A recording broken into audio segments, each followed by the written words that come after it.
मंडळी नमस्कार. नमस्कार. मी स्वाती.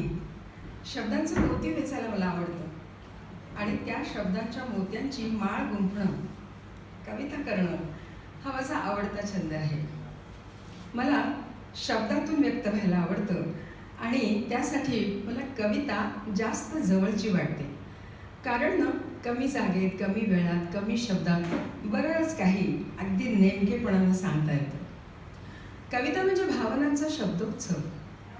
कविता सुचल्यानंतर ती सांगणं हा माझ्या निखळ आनंदाचा भाग आहे. कुणीसं मला विचारलं बरं का, कुणीसं मला विचारलं की तू कसल्या कविता करतेस? आणि खरं सांगू मला काही उत्तरच सुचेना, कारण मी काही साहित्याची विद्यार्थिनी नाही. पण मी स्वतःला विचारलं की कसल्या कविता करतो आपण. कारण रूढ अर्थानं या कविता निसर्गाच्या नाहीत, प्रेमाच्या नाहीत, विरहाच्या नाहीत, वेदनेच्या नाहीत, वैराग्याच्या नाहीत आणि विद्रोहाच्या तर नाहीतच नाही. आणि दुसऱ्या क्षणी मी माझ्या नकळत उत्तर देऊन गेले, मी न जगण्याच्या कविता करते. चांगलं जगण्याच्या. असं म्हणतात कविता दोनदा जन्म घेते, एकदा कवीच्या मनात आणि नंतर रसिकांच्या मनात. आणि गंमत अशी आहे की एकाच कवितेचं अनेक रसिकांच्या मनात पडणारं प्रतिबिंब मात्र वेगवेगळं असतं. कारण बरोबर आहे ना, कोणाचं वय वेगळं, अनुभव वेगळा, नंतर व्यक्त होण्याची पद्धत वेगळी, विचार करण्याची पद्धत वेगळी, शिक्षण वेगळं, परिसर वेगळा, मित्रमंडळी वेगळी. असं होतं. बोलायला लागले ना की काही भानच राहत नाही. मला सांगायचंय काय आणि मी सांगत बसली आहे काय. मंडळी मला सांगायचे ते हे की आमच्या आनंदाची बातमी, कार्यक्रमाची पहिली कविता घरचा आहे. कोणी कोणाला केव्हा आणि कसा देईल. ठरलं बाई एकदाचं आनंदाचं लग्न. किती मेली येत होती लग्नामध्ये विघ्न. कधीची मी मागे लागली पण हा मुली तयारच नव्हता. मुली पाण्याचा कार्यक्रम याला म्हणे आवडत नव्हता. कसा एकदाचा देसायांकडे यायला तयार झाला. आणि अहो पाहता क्षणी बैठकीतच मुलीला होकार देऊन बसला. घरी येऊन मला म्हणतो मुलीकडच्यांना काही मागायचं नाही. बाई तासाभरात मुलीकडचे आपले वाटायला लागले याला. मी म्हटलं ते आमचं आम्ही बघू, तू मध्ये बोलायचं नाही. लग्नाची रीतसर बैठक झाली तेव्हा आम्ही न तसं काही मागितलं नाही. म्हटलं साखरपुडा थाटात करायलाच, वेगळं सांगण्याची गरजच नाही. मुलाला बारशाच्या अंगठ्या खूप आहेत हो. पण आता त्याला होत नाहीत. म्हटलं मुलीकडून मिळेलच म्हणून तेव्हापासून केलीच नाही. तुम्ही ना कन्यादान सालंकृतच करा. मुलाला साधा जाडसर गोफ दिला तरी पुरे हो. यापेक्षा जास्त सोनं आम्हालाच नकोय आहो. आता एकदाच तुमच्याकडनं कपडे होणार, त्याला कशाला नाही म्हणायचं. आणि हल्ली सगळे सुटा फुटा डिझायनर्स कपड्यात मिरवतात. आपणच कशाला साधं राहायचं. काही जुन्या चालीरीती पाळायला हव्या. लग्न न मुलीकडेच असू द्या. आमचं वराळ काय हो, 2 लक्झुरीज मध्ये मावेल तेवढ्या बरी पाठवून द्या. हल्ली भरत का विणकाम अगदी जुनाट झालंय हो. रुखवत कसं आधुनिक हवं. सोफा, फ्रीज, कूलर, स्कूटर मुलींना पहिल्या वर्षी सारं हवं. आता तुमच्या इतमामाला साजेसच तुम्ही लग्नाचा थाट करणार. तुम्ही न सगळं हौशीनं करा, आम्ही कशाला अडवणार. आणि असं बघा तुमच्या मांडवातनं आमच्या पाहुण्यांना तुम्ही रिकाम्या हातानं का पाठवाल? त्यांना काय काय द्यायचं ते तुमचं तुम्ही ठरवाल. तुमची इज्जत का तुम्ही घालवाल? संपूर्ण बैठकीत आमचे हे अगदी गप्प. संपूर्ण बैठकीत आमचे हे अगदी गप्प. मलाच सारे बोलावे लागले. पण आमचे व्याही अगदी सज्जन हो सगळ्याला कबूल झाले. आता लक्ष्मीसह लक्ष्मी येणार म्हणून साऱ्यांनी माझं कौतुक केलं आणि माझं वाक चातुर्य सगळ्यांना मान्य करावंच लागलं. पण कसा कोण जाणे, आनंद आपला शांतच होता. मलाच मेली उसंत नव्हती. कधी एकदा हे लग्न होतं, मलाच काय झालेली होती. काय सांगू, लग्न खरंच खायला झालं. मला कल्पना सुद्धा नव्हती अहो बाप लेक असं काही करतील. मला शंका सुद्धा नव्हती. अहो काल अचानक दारामध्ये आनंदायन उभा राहिला आणि आई तुझी सून आली आहे आशीर्वाद दे म्हणाला. मी थक्क होऊन दारात उभी तर पाठोपाठ हेही आले. आलेल्या लक्ष्मीचं स्वागत कर माझ्याकडे बघून म्हणाले, तुझ्या पद्धतीचं लग्न आनंदाला पसंत नव्हतं आणि त्यानं रजिस्टर लग्न करावं यात आमचं दुमत नव्हतं. आता लवकर रिसेप्शन ठेवू, त्याची तयारी करायला हवी आणि हुंडा न घेता आणलेली सून तूच साऱ्यांना दाखवायला हवी. आत्ता माझ्या मेलीच्या लक्षात येते लग्नाच्या बैठकीचं सारं नाटक होतं. माझ्या लोभीपणाला धडा शिकवण्याचं या व्याह्यांनी मिळून ठरवलेलं होतं. आता व्हायचं ते होऊन गेलं होतं. आदळापट करण्यात फायदाच नव्हता. प्राप्त परिस्थिती आनंदानं स्वीकारणं यातच सुज्ञपणा होता. लगबगीनं मी घरात गेले. पोळीचा तुकडा पाणी घेऊन आले. सुनबाईवरून तुकडा ओवाळून इडापिडा टळो म्हणाले. मनातली लोभाची इडापिडा आता मला टाकायची होती आणि स्वच्छ मनानं माझी सून मला घरात घ्यायची होती. वाकून मी तिचे पाय धुतले. उंबरठ्यावर धान्याचे माप ठेवले. सुनबाई घरात ये मनापासून तिला म्हणाले. बाहेरची लक्ष्मी घरात ये मनापासून तिला म्हणाले.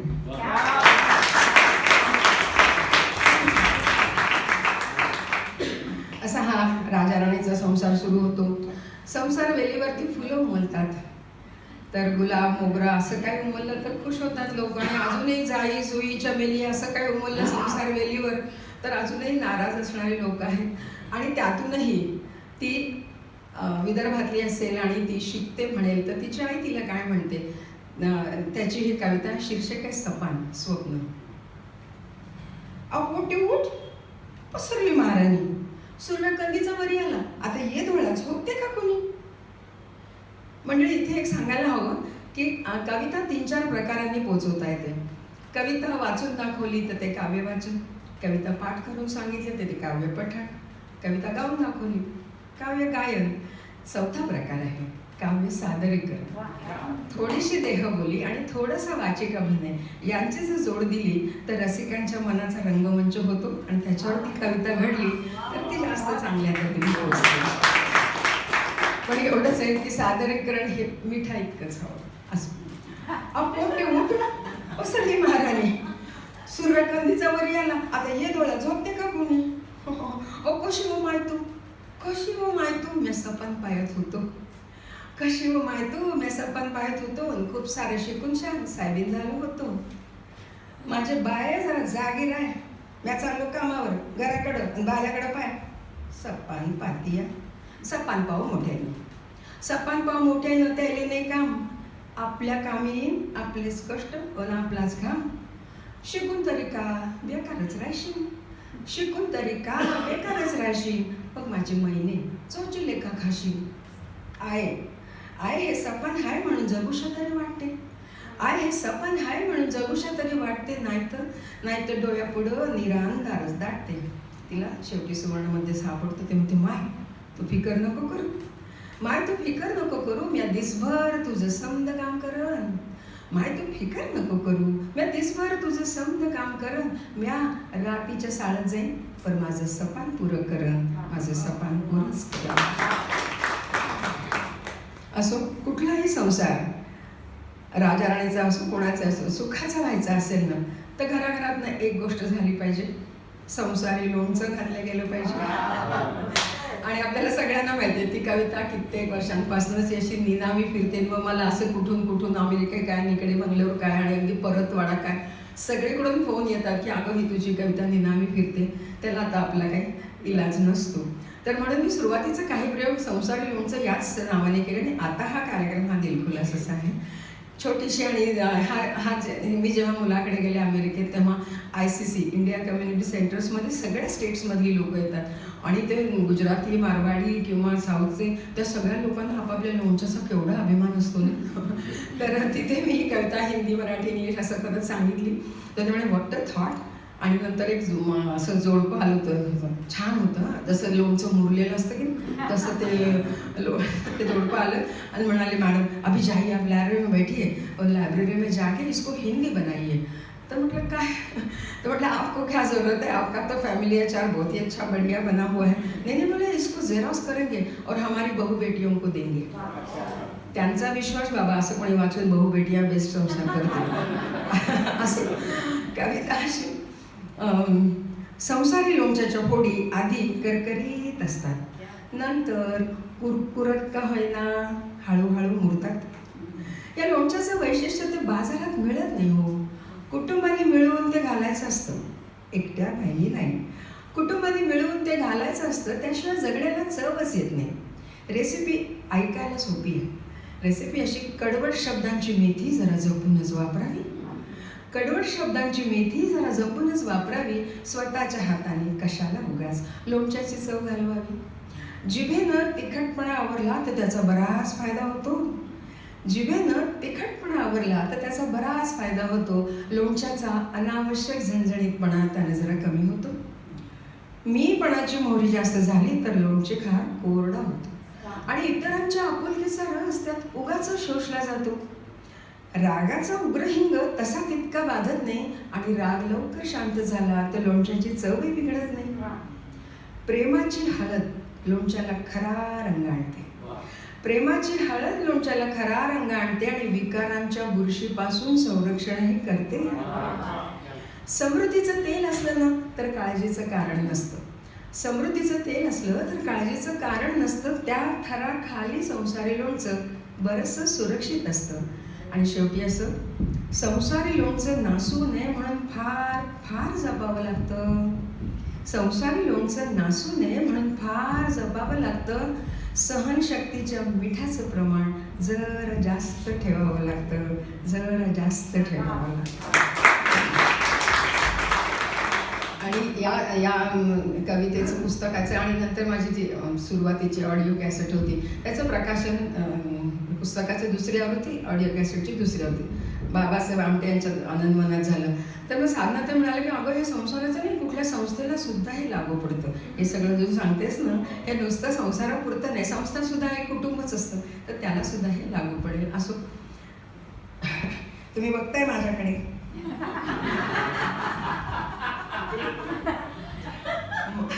मला ना असं हातात कानात गळ्यात घालायला मनापासून आवडतं.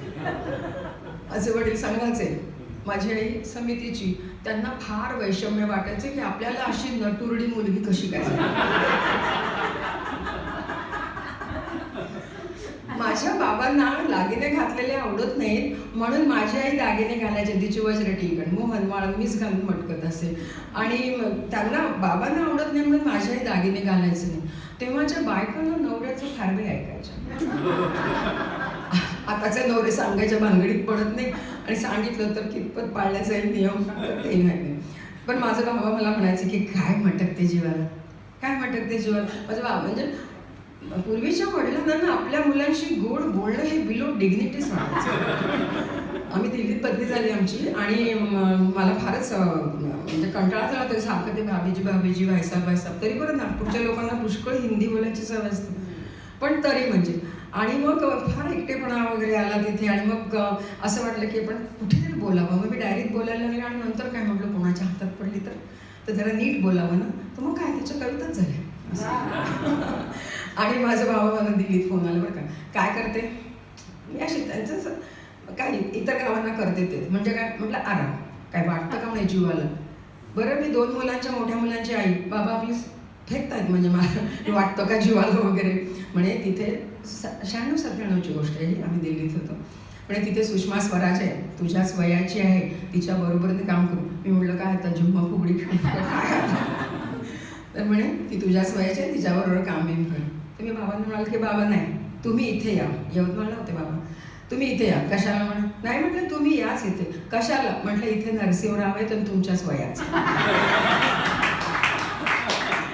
तर जेव्हा मला बाबा म्हणाले ना की काय भटकते जीवाला हे सोन्या मोत्याचे दागिने घालून जरा गुणांचे दागिने घाल. पटकन काहीतरी उत्तर द्यायचं म्हणून मी म्हणाले गुणांचे दागिने करायला टाकलेत.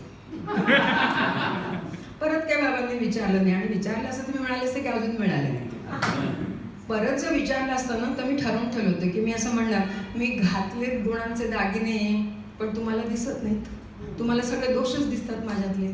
तुम्हाला दिसणार नाही. तेव्हाच्या वडिलांना आपल्या मुलांमधले फक्त दोषच दिसायचे. असो हा प्रसंग ना माझ्या मनाच्या तळाशी बरीच वर्ष राहिला आणि त्यांची कविता झाली ती अशी. मला असं वाटलं की कोण घडवत असेल कोण दिल असे दागिने आणि कसं मिळेल वगैरे. जशी लग्नसराई जवळ शीर्षक आहे सुंदर व्हायचंय मला. जशी लग्नसराई जवळ आली तशी मला दागिन्यांची आठवण झाली. मी लॉकरची केली शोधली आणि दागिन्यांची पेटी घरी आणली. पण अहो चोरांच्या भीतीनं मला झोपच येईनाशी झाली आणि काळजीनं माझी चर्या उतरली आणि न जागरणाने तब्येत खराब झाली. दागिन्यांची चमक तशीच होती माझ्या चेहऱ्यावर रंगत नव्हती. म्हणजे सुंदर दिसण्याचा उपाय साधा आणि परिणाम उलटा. केवढी विसंगती होती. सोन्याचे हे दागिने मला सुंदर करीतच नव्हते. सोन्याचे हे दागिने मला सुंदर करीत नव्हते. पैशावरील पैसा जाऊन हाती काही लागतच नव्हते. मग मला विरक्ती आली. ह्या दागिन्यांची आसक्ती संपली आणि ह्या सगळ्या बाह्य सौंदर्यापासून मला मुक्ती हवीशी वाटायला लागली. पण तरी सुंदर दिसण्याचा स्त्री सुलभ विचार डोक्यातून काही जाईना आणि दागिन्यांची हौस मनाला स्वस्त बसू देना. मग मी देवाकडे धाव घेतली. म्हणाले देवा तूच मला यातून सोडव. तू माझं सोनार हो आणि माझे दैवी दागिने घडव. आता मी देवाला ऑर्डर देते आणि मी काही फक्त माझ्यासाठी नाही मागणार. मी असे दागिने मागणार की जगातल्या कुठल्याही व्यक्तीला खुलतील. लहान मोठा गोरा काळा या देशातला त्या देशातला स्त्री पुरुष कुणालाही खुलतील असे मी दागिने मागते. मी देवाला सांगते की चेहऱ्यासाठी माझ्या घडव सुहास्याचा दागिना. कुणाच्याही चेहऱ्यावर खुलून दिसणारा तो. चेहऱ्यासाठी माझ्या घडव सुहास्याचा दागिना. मुखावर माझ्या कधी न उमटो मनातली विवंचना. कानांसाठी माझ्या घडव असेल तर सुंदर झुबे. माघारीही माझ्याबद्दल चांगलंच ऐकू येऊ दे. गळ्याभोवती माझ्या असू दे सतत आप्तजनांचे हार. काय करायचे आता मला चंद्रहार आणि पोहेहार. पाटल्या बांगड्या यांनी आजवर शोभा वाढवली हातांची. पण आता वेळ आली आहे हात दानतीनं खुलण्याची. वेळोवेळी सजली माझी मेखला कमरपट्टा यांनी कंबर. वेळोवेळी सजली माझी मेखला कमरपट्टा यांनी कंबर. पण आता तिची खरी शोभा ती ताठ आहे तोवर. देवा जोडवी चांगली जड घडव. देवा जोडवी अशी जड घडव की पाय जमिनीवरच राहतील. देवा जोडवी अशी जड घडव की पाय जमिनीवरच राहतील. आणि सांग देव सोनारा हे सारे दागिने तू केव्हा देशील. तर देव झाला ना तरी सोनारच तो. कुठल्या वेळेवर द्यायला. देव सोनारानं माझी मागणी शांतपणे नोंदवून घेतली आणि बाई जरा वेळ लागेल असं म्हणत स्वतःची भूमिका स्पष्ट केली. अवे दागिने तयार नसतात. सर्व शक्तिमान देव दागिने काय तयार नसतात. देवाची डिफिकल्टी आहे. अवे दागिने तयार नसतात कारण त्यांना तेवढी मागणीच नसते. अवे दागिने तयार नसतात कारण त्यांना तेवढी मागणी नसते. पण हे अनमोल दागिने घडवेपर्यंत घेणाऱ्याच्या पैशाची नव्हे हो मनाची श्रीमंती वाढावी एवढी माफक अपेक्षा असते. आणि शेवटी देवस्वार म्हणतो बाई घडणावळीची काळजीच नको. घडणावळीची काळजी नको आम्ही ती घेतच नाही. असे दैवी दुर्मिळ दागिने घडवत राहणं यासारखा दुसरा आनंद नाही. यासारखा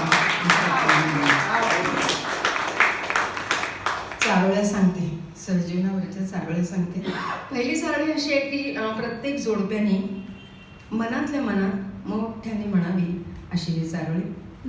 आम्हाला बघून लोक म्हणतात जोडा काय छान आहे, म्हणा मनातल्या मनात.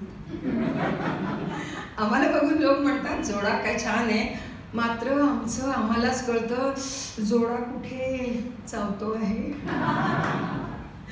आणखी एक असं की मी तुम्हाला सांगितलं ना, बाबा फार कडक स्वभाव असेल, अजिबात स्वातंत्र्य नाही. फिजिक्सचा अभ्यास करते नाही केमिस्ट्री करते नाही इंग्लिश करते नाही बायोलॉजी असं काय काय सांगायचं. आणि नंतर एक दिवशी म्हणाले की तू म्हणशील त्या मुलाशी तुझं लग्न करून देऊ. अरेच्छा म्हटलं, आपल्याला साधं चॉईसेस नाही. आणि बाबा मग मला वाटलं की आपण लेक्चरर वगैरे आहोत म्हणून बाबा आपल्या निर्णय शक्तीवर विश्वास म्हणून असं एवढी बाबांनी परमिशन दिली, पण तसं काही झालं नाही. माझं लग्न अगदी पत्रिका बघून वगैरे झालं. सासरे म्हणले दोघांनाही मंगळ आहे, चांगली जुळते पत्रिका, आणि मग ते झालं. पण मला काही दिवसांनी काही वर्षांनी म्हणा मला आईबाबांची फिरकी घ्यायची होती. आणि त्याची चाळी अशी आहे की प्रेमविवाहासाठी मला घरच्यांची पूर्ण परवानगी होती. प्रेमविवाहासाठी मला घरच्यांची पूर्ण परवानगी होती, कारण माझ्या प्रेमात कुणीच पडणार नाही याची प्रत्येकाला. एक आणखी चारोळी अशी आहे की मी असं बघते की बायकांना आपल्या नवऱ्याच्या तब्येतीची फार वेळ काळजी घेतात. आता खोटं कशाला, मी सुद्धा यांच्या तब्येतीची अगदी भक्तिभावानं काळजी घेते हो. त्याची चारोळी अशी आहे, यांना डॉक्टरांनी सांगितलेलं पथ्यपाणी मी अगदी कसोशीनं पाळते हो. यांना डॉक्टरांनी सांगितलेलं पथ्यपाणी मी अगदी कसोशीनं पाळते. अहो यांचा डायबेटीस वाढू नये म्हणून गोड बोलणं सुद्धा टाळते. पुढची काय तर अशी एक अत्यंत बेरकी नवरा आणि त्याची भोळसट बायको. खरं सांगते आजकाल ना फार इंटलेक्च्युअल कपल्स आहेत. खरं म्हणजे सहजनातली गंमत जर वाढवायची असेल तर त्यांनी थोडं बेरकी व्हावं आणि तिने थोडं भोळसट व्हावं. या कवितेचं शीर्षक आहे तूच माझी राणी. रविवारची मस्त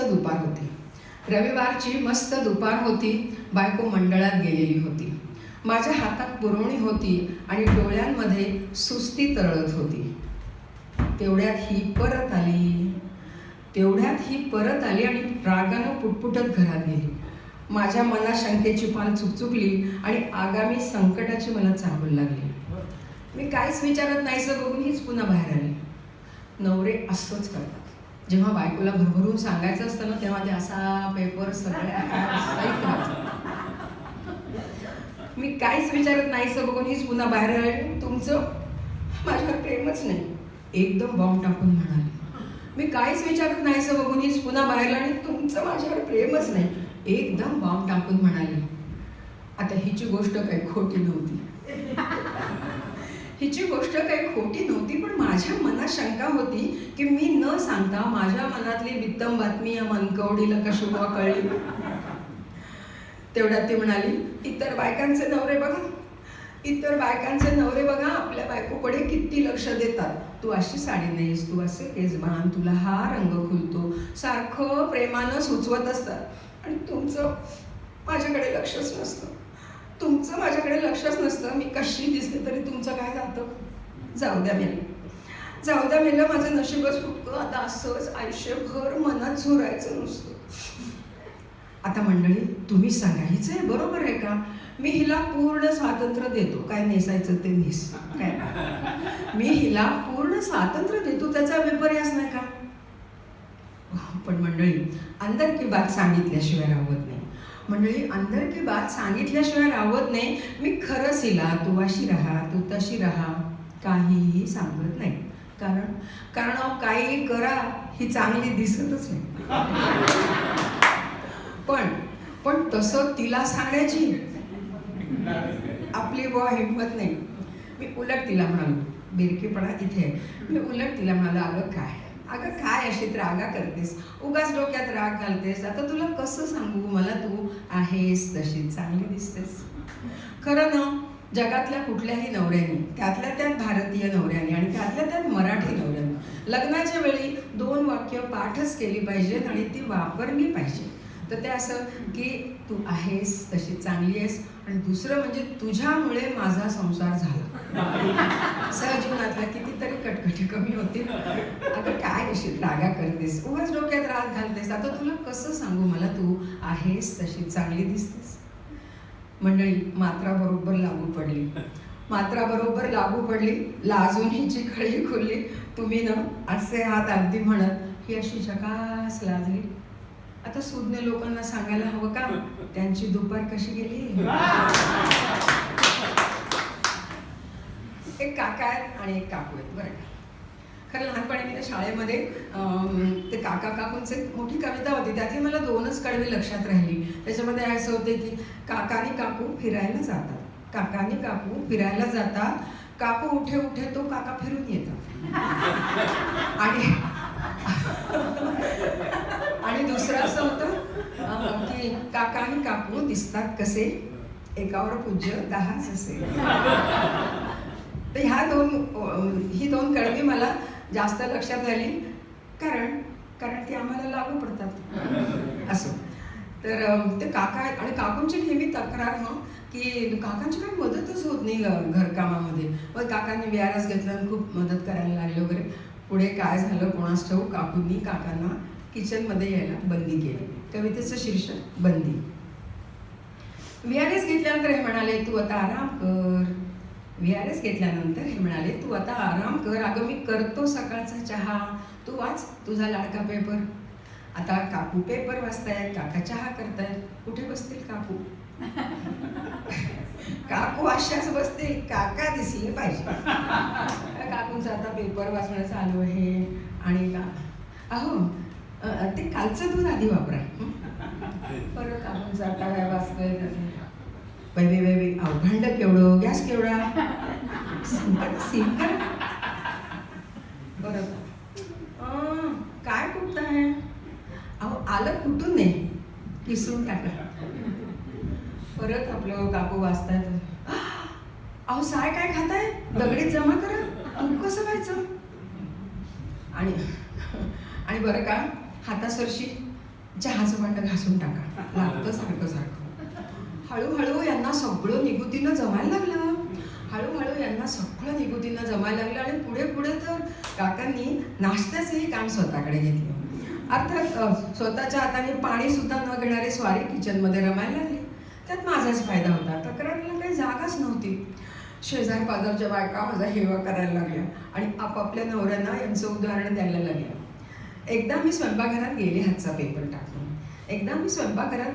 पेपर टाकून तर स्वारी आपली बघत होती खिडकी बाहेर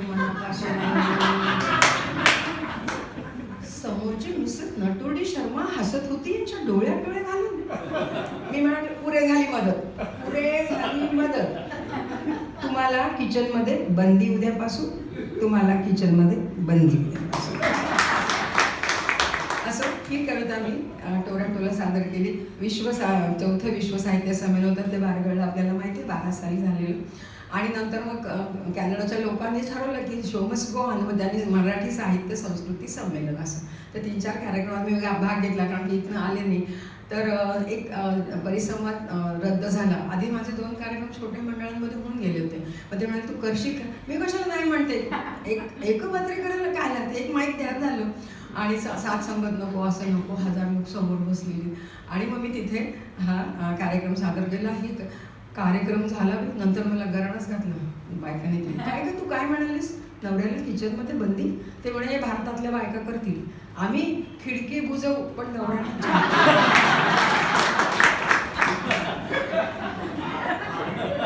असं या भूतलावर अत्यंत सहृदय नवरा असलाच, असण्याची शक्यता 0.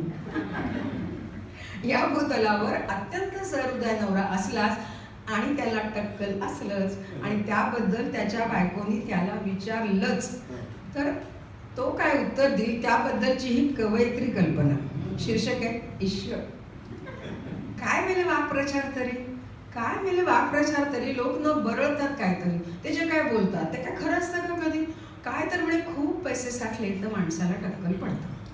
खूप पैसे साठले तर माणसाला टक्कल पडतं, किंवा बायको सुंदर असली तर काळजीने नवऱ्याला टक्कल पडतो. मी 3दा आरशात पाहिलं. मी 3दा आरशात पाहिलं, नाही इतकंही सौंदर्याचं लक्षण दिसलं. मी चोरून यांचं पासबुक पण पाहिलं. मी चोरून यांचं पासबुक पण पाहिलं. त्यात काही फारसं डबल नव्हतं ठेवलेलं. मला वेलीला कळेच ना की आमच्या ह्यांना टक्कल कसंच पडलं. शेवटी न राहून मी डायरेक्ट त्यांनाच विचारलं, म्हटलं बघा तुमची बायको सोडला नाही, तुमच्या खात्यात फारसे पैसे नाहीत, तुम्हाला टक्कल पडण्याचं काही कारणच नाही. सर उदय नवरा म्हणतो, नाही तसं नाही, मला टक्कल पडणं अगदी स्वाभाविक आहे आणि त्याचा मला सार्थ अभिमान आहे. टक्कलीचा कसला तो करायचा. सर उदय नवरा म्हणतो, अगं तू सुंदर आहेस. थट्ट बाई, काय थट्टा सकाळी सकाळी. परत सर उदय नवरा म्हणतो, अगं तू सुंदर आहेस, इकडे या, इकडे या, काय ताप चढल्या का बघू द्या, तापात बरळतात लोक, तुम्ही मला सुंदर म्हणताय. तरी सुद्धा सर उदय नवरा म्हणतो, अगं तू सुंदर आहेस मनाने. तू सुंदर, अगं सौंदर्य काय फक्त रंगरूपाचं असतं आणि श्रीमंती काय फक्त पैशात मोजायची असते. अगं तू सुंदर आहेस मनाने आणि माझ्या हृदयाचा खजिना समृद्ध आहे तुझ्या प्रेम आणि विश्वासाने. मग सांग मला टक्कल पडणं स्वाभाविक आहे की नाही. मी म्हणाले, कशी बशी. मी म्हणाले, मला पदराने तोंड झाकायचं होतं. हाती माझ्या पांघरून आली, जाग आली, कळलं हे सगळं असं सगळं स्वप्नातच घडतं. असो, यांच्या आवडीची एक कविता सांगते. शीर्षक आहे प्रमोशन. मी असं बघते की नवऱ्याचं प्रमोशन झालं की बायकांनाच फार ग्रेट वाटत असतं बाबा. त्यांना माळी मिळतो, ड्रायव्हर मिळतो वगैरे, त्यांचं खूप सुखसोयी वाटतात. तर नवरा बिचारा कामाच्या उशाखाली दबून जातो वगैरे. आणि खोटं कशाला, मला सुद्धा यांचं प्रमोशन झालं की खूप बरं वाटतं. आणि मुख्य म्हणजे ना, असे भाऊजी लोक, आता कोणी भाऊजी बिजू म्हणत नाही, पण मित्रमंडळ म्हणतं की बहिणी तुम्ही सक्षमपणे फार घर सांभाळता म्हणून ऑफिसमध्ये जास्त काम करतो वगैरे वगैरे. मलाही क्रेडिट मिळतं, पण अगदीच वेगळ्या अर्थाने. कसं ते मी सांगते तुम्हाला, पण तुम्ही नाही सांगायचं तुम्हाला. प्रत्येक यशस्वी पुरुषामागे म्हणतात एक स्त्री असते. आणि आमच्याही बाबतीत हे विधान अगदी तंतोतंत लागू पडते. नुकतंच यांचं प्रमोशन झालं. पुष्कळांनी मला क्रेडिट दिलं. मुख्य म्हणजे आमच्या यांनी ते कबूल केलं. मला खूपच बरं वाटलं. पण हा आनंद फार वेळ नाही टिकला. लवकरच भ्रमाचा भोपळा उठला. ते मित्राला काय म्हणाले फोनमध्ये ते मी सांगते तुम्हाला, पण तुम्ही नका सांगू कोणाला. ते म्हणाले, अरे हिच्या कटकट्या स्वभावामुळे मी ऑफिसमध्येच रमत होतो. सिन्सिअरिटी नाही, काही नाही, काही. अरे हिचा स्वभाव जर का गोड असता तर हिच्या भोवती मी गोंडा वळला असता. ऑफिस सुटलं की घराचा रस्ता धरला असता. परिस्थिती नाही रे तशी. ही फार भांडते माझ्याशी. माझी लोक अशी, तुमची लोक तशी. घरातली संध्याकाळ नकोशी. म्हणून म्हणतो की तिच्यामुळे मला घरातली संध्याकाळ अगदी नकोशी. साहेबांना वाटलं म्हणून मी ऑफिसमध्ये साहेबांना वाटलं मी वाघ कामाला हरकत नाही प्रमोट करायला. म्हणजे खरं क्रेडिट हवं द्यायला ते बायकोच्या कटकट्या स्वभाव. तू आवडाबाई कजाग होती म्हणून तुकाराम संत झाले. आमची ही कटकटी होती म्हणून केवळ प्रमोशन मिळाले.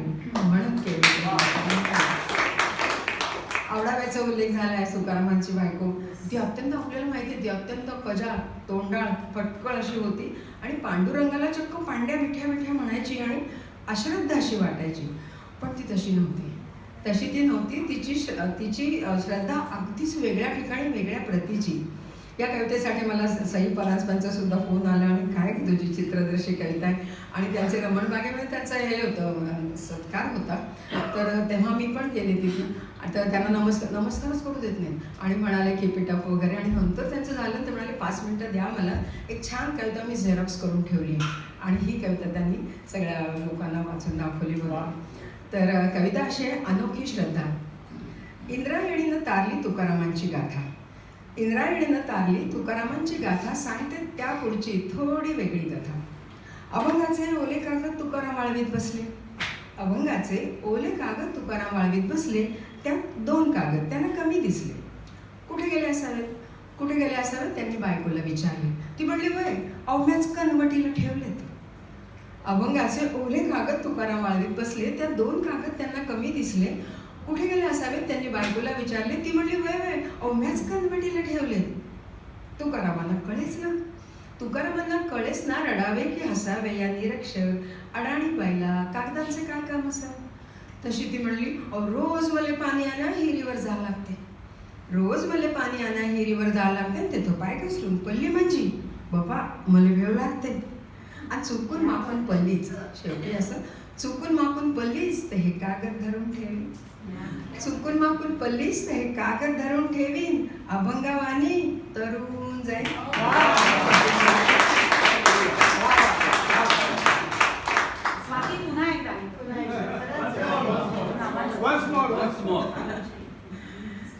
इंद्रायणीनं तारली तुकारामांची गाथा. इंद्रायणीनं तारली तुकारामांची गाथा. सांगते त्या पुढची थोडी वेगळी कथा. अभंगाचे ओले कागद तुकाराम वाळवीत बसले. त्यात 2 कागद त्यांना कमी दिसले.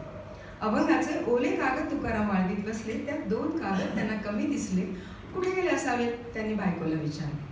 कुठे गेले असावेत त्यांनी बायकोला विचारले. ती म्हणली, होय अवम्याच कनवटीला ठेवले. तुकारामांना कळेच ना. तुकारामांना कळेच ना, रडावे की हसावे या निरक्षर अडाणी बाईला कागदांचे काय काम असावे. तशी ती म्हणली, रोज मले पाणी आल्या हिरीवर जा लागते. रोज मले पाणी आल्या हिरीवर जा लागते. ते तर पाय घसरून पल्ली म्हणजे बाबा मले वेळ लागते. आणि चुकून मापून पल्लीच. चुकून मापून पल्लीच ते हे कागद धरून ठेवीन.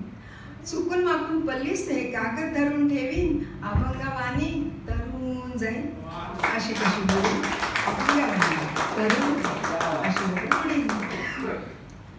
आता मी एक 25शीतली, एक 40शीतली आणि 60 नंतरची अशा कविता सांगून मी थांबणार. 25शीतली जे खरं मला सुचलं त्या 40शीतच सुचल्या कविता. पण एक चुकून ती आधी तिने मला इतकं बधीर केलं की मला पुढे 15 वर्ष काही लिहायला सुचलं नाही. ती कविता अशी ती शीर्षक आहे रस्ता.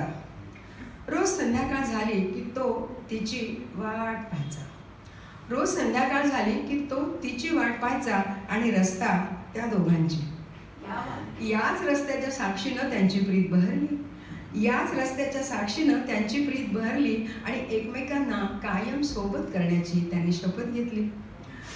रोज संध्याकाळी येत राहिली. त्याची आणि तिची पावलं रस्त्यावर नियमितपणे उमटत राहिली. कालांतरानं त्यांच्या पावलांबरोबर चिमणी पावलं पण चालू लागली. कालांतरानं त्यांच्या पावलांबरोबर चिमणी पावलं पण उमटू लागली.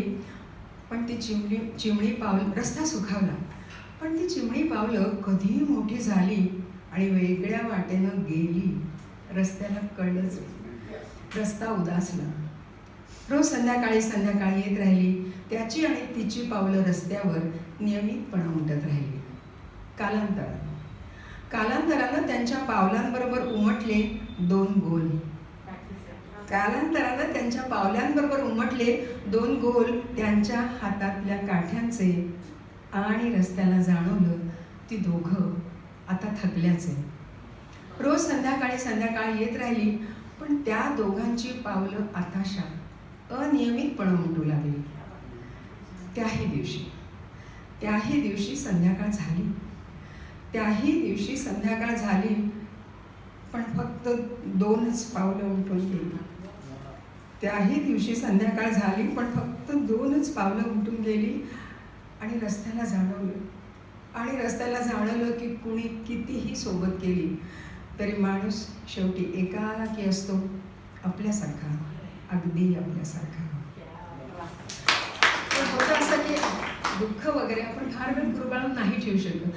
40मध्ये मला वाटलं की नाही असं कसं उदास राहून चालणार आहे. आणि आपल्याला जगणं तर भाग आहे. जे आपल्याला समोर आलं ते ॲक्सेप्ट करणं भाग आहे. आणि प्रत्येकाचं एक लाडकं म्हणत असतं जगण्याबद्दलचं. कोणाला धर्मशाळा वाटते, कोणाला बंदीशाळा वाटते वगैरे. मला काय वाटतं सांगू, मला असं वाटतं की सगळं जग म्हणजे एक मोठं परीक्षा केंद्र आहे. आणि त्यात आपण सगळे आपापल्या आयुष्याचा पेपर सोडवत असतो. आणि तो महान पर्यवेक्षक वरून बघत असतो. तर शीर्षक आहे जीवन एक प्रश्नसंच. शेक्सपियर म्हणून गेला जीवन एक रंगमंच. शेक्सपियर म्हणून गेला जीवन एक रंगमंच. मला प्रामाणिकपणे वाटतं जीवन एक प्रश्नसंच. या जगाच्या परीक्षा केंद्रात प्रत्येकजण प्रवेशतो जन्मवेळी. या जगाच्या परीक्षा केंद्रात प्रत्येकजण प्रवेशतो जन्मवेळी आणि तो महान पर्यवेक्षक प्रत्येक मुठीत एक प्रश्नपत्रिका ठेवतो त्याच वेळी. प्रत्येकजण प्रश्नपत्रिका स्वीकारतो तीच मुळे रडत. प्रत्येकजण प्रश्नपत्रिका स्वीकारतो तीच मुळे रडत आणि वया परत्वे त्यातले प्रश्न न कळत जातात उलगडत. तीमही येते बालपणी, तीमही येते बालपणी चाचणी परीक्षा तरुणपणी. तीमही येते बालपणी चाचणी परीक्षा तरुणपणी. वार्षिक चांगलीच अवघड जाते, वार्षिक चांगलीच अवघड जाते कारण ती द्यावी लागते म्हातारपणी. प्रश्नपत्रिका कुणी सोडवतात लांब चेहऱ्याने गंभीरपणे. बघा आजूबाजूला प्रश्नपत्रिका कुणी सोडवतात लांब चेहऱ्याने गंभीरपणे तर कुणी हसत खेळत तणाव रहित मिस्किलपणे. पण प्रत्येकाला वाटत असतं दुसऱ्याचा पेपर सोपा. प्रत्येकाला वाटत असतं दुसऱ्याचा पेपर सोपा आणि आपल्यावर मात्र देवानी अन्याय केलाय मोठा. आपल्या वाट्याला आलेला पेपर नेकीने सोडवण्यात पुरुषार्थ आहे. आपल्या वाट्याला आलेला पेपर नेकीने सोडवण्यात पुरुषार्थ आहे. उगाच इतरांकडे बघून झुरण्यात काय अर्थ आहे. या परीक्षेच्या अभ्यासक्रमाला मर्यादेचे बंधन नसते. देव आउट ऑफ सिलेबस बरंच काही विचारतो. बायका आपल्या माहेरी एका पेपरची तयारी करतात, सासरी बनतात. या परीक्षेच्या अभ्यासक्रमाला मर्यादेचे बंधन नसते आणि हमखास यशस्वी उत्तरांची गाईडही छापलेली नसते. बघा म्हणजे सासूबाई जर काम केलं सारखं मध्ये मध्ये मध्ये मध्ये करतात. बरं सासूबाई विमानावर बसल्या पाहिलं एका कामाला हात नेला. हमखास यशस्वी उत्तरांची गाईडही छापलेली नसते. तरीही या परीक्षा केंद्राची मेरिट लिस्ट मोठी आहे. तरीही या परीक्षा केंद्राची मेरिट लिस्ट मोठी आहे. रामकृष्ण, येशू ख्रिस्त, मीराबाई यांची उदाहरणं बघा. इतिहास याला साक्षी आहे. या परीक्षा केंद्रावर मात्र कॉपी करण्याची मुभा आहे. संत महात्म्यांनी आदर्श उत्तरं देऊन ठेवली आहेत. या परीक्षा केंद्रावर मात्र कॉपी करण्याची मुभा आहे. पण संत महात्म्यांची नक्कलही करणं वाटतं तितकं का सोपं आहे. या प्रश्नपत्रिकेचा मोठा दोष त्यावर वेळ लिहिलेलीच नसते. या प्रश्नपत्रिकेचा मोठा दोष त्यावर वेळ लिहिलेली नसते. म्हणूनच आयुष्यात प्रत्येकानं प्रश्न सोडवण्याची घाई करायची असते. कारण वेळ संपल्यानंतर प्रत्येकासाठी एक वेगळी घंटा वाजते. आणि शेवटी असतं की संपूर्ण पेपर चुकल्यावरही आयुष्याचा संपूर्ण पेपर चुकल्यावरही शेवट गोड होऊ शकतो. संपूर्ण पेपर चुकल्यावरही शेवट गोड होऊ शकतो. माणसानं प्रयत्नांवर विश्वास ठेवावा. माणसानं प्रयत्नांवर विश्वास ठेवावा. वाल्याचा वाल्मिकी होऊ शकतो. आणि खरं सांगते मी आज म्हणजे इथे इतक्या दिवसांनी हा कार्यक्रम होतोय आणि जेव्हा दिल्लीहून आमची इथे पुण्यात बदली झाली तेव्हा मला पहिल्या 4 वेळी सुचल्या त्या अशा होत्या की पुण्यात कवितेची जाणं, पुण्याला कवितेचा कानं. पुण्यात कवितेची जाणं, पुण्याला कवितेचा कानं. इथे कविता सांगण्याचे मिळते समाधान. इथे कविता सांगण्याचे मिळते समाधान. म्हणजे मी खरं कृतज्ञता व्यक्त करण्यासाठी आणि आमच्या एकपात्री कलाकार परिषदेची आणि पुण्याच्या रसिकांची उडत सुद्धा आले. पण काय तर इथली जी रसिकता त्याच्यासाठी. तर शेवटची कविता अशी आहे की स्नुषा विदेशी आमच्या आहेत बरं काही बाई आहेत त्यांना सगळं परदेशी आवडतं म्हणजे सगळं. आणि त्यांचा मुलांना तू ही कविता ह्या कवितेने शेवट करणार असशील तर त्याच्या आधी ती सुखांची म्हणणं या सुखानयास आहे. हो यांनी अच्छा ती मला फार आवडते. तुला पाठ पत्ता शोधत आल्यासारखी दुःख माझ्या दारी आली. पत्ता शोधत आल्यासारखी दुःख माझ्या दारी आली. मी त्यांना म्हणाले दारी आलात तुम्ही यायला माझी हरकत नाही हो. पण तुम्हाला द्यायला तुमच्या स्वागताला माझ्याजवळ खरोखरच काही नाही. याआधी तुमचे बरेच भाईबंध येऊन गेलेत. दुःखांना मी म्हणाले की याआधी तुमचे बरेच भाईबंध येऊन गेलेत. अश्रू, भुंके, उमाळे, उसासे सारं काही घेऊन गेले. हे ऐकून काही दुःख दारातनच परत गेली. हे ऐकून काही दुःख दारातनच परत गेली. काही मात्र चिवट्टसारखी आगंतुकपणे घरात शिरली. माझ्या अनातिथ्यामुळे दुःख बरीच रोडावली. घराघरात उलट होतं. दुःखांना इतकं कुरवाळतात, इतकं लाडवतात लोक की दुःख अशी घरभर पसरतात आणि सुखांना येता येत नाही.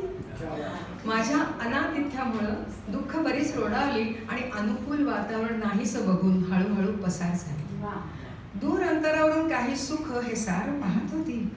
दूर अंतरावरून काही सुख हे सार पाहत होती आणि आता या घरात जायला हरकत नाही असं आपसात म्हणत होती. पुन्हा दारावर थाप पडली. पुन्हा दारावर थाप पडली. दारात इतक्या सुखांना बघून माझी जरा धांदल उडली. माझा पत्ता इतक्या वर्षांनी यांना कुणी दिला? मनात उगाच शंका आली. तशी सुख म्हणाली, आत्ता दुःखांना जाताना बघून आम्ही तुझ्या दारी आलोय. आत्ता दुःखांना जाताना बघून आम्ही तुझ्या दारी आलोय आणि आता इथेच ठाण मांडायचं असं आम्ही ठरवून आलोय. आता इतक्या वर्षानंतर इतक्या मोठ्या प्रमाणात दाराशी सुख उभी आहेत. काय करायला हवं मी? दारं, खिडक्या, व्हेंटिलेटर सगळं उघडायला हरकत नव्हती. पण नाही जमलं मला. स्वतःला सावरत मी सुखानं म्हणाले. स्वतःला सावरत मी सुखानं म्हणाले, तुम्ही यायला माझी काय हरकत असणार आहे? जर मी दुःखांचं स्वागत करते तर सुखांचं करीनच ना. स्वतःला सावरत मी सुखानं म्हणाले, तुम्ही न एकेकानी आणि हळूहळू या. तुम्ही न एकेकानी आणि हळूहळू या. कारण मला सुखांची सवय नाही.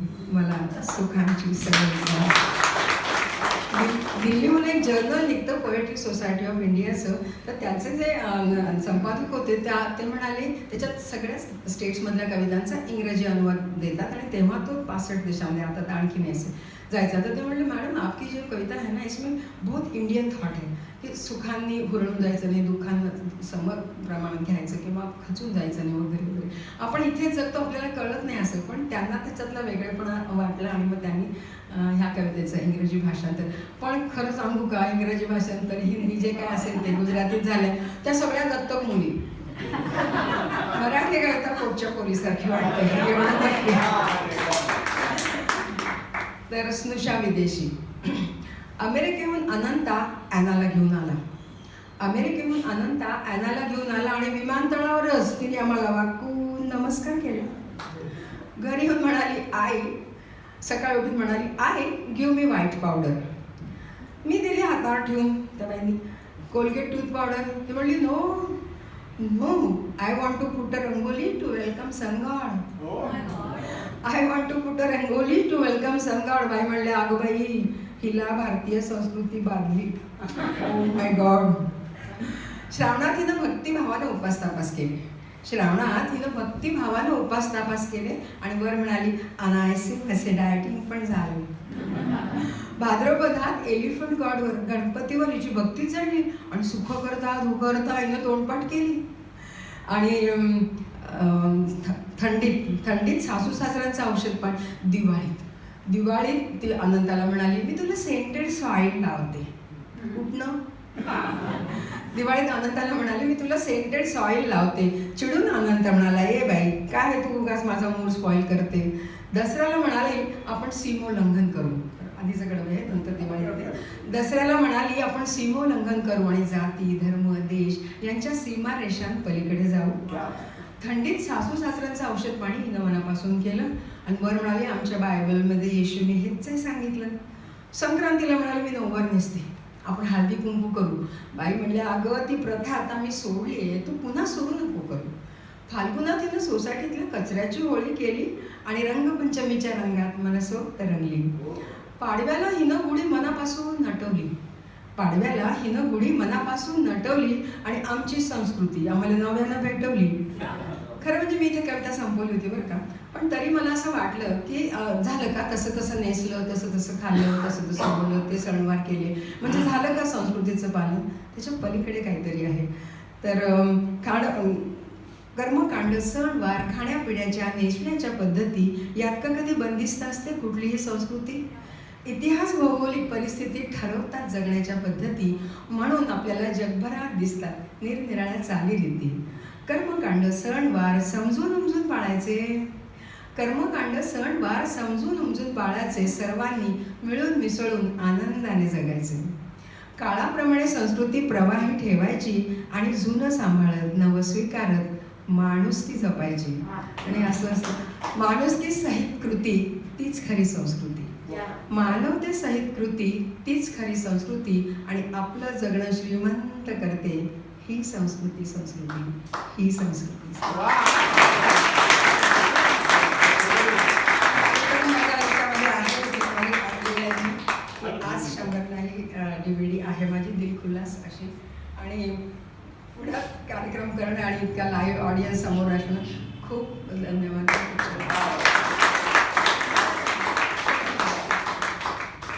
Standing ovation.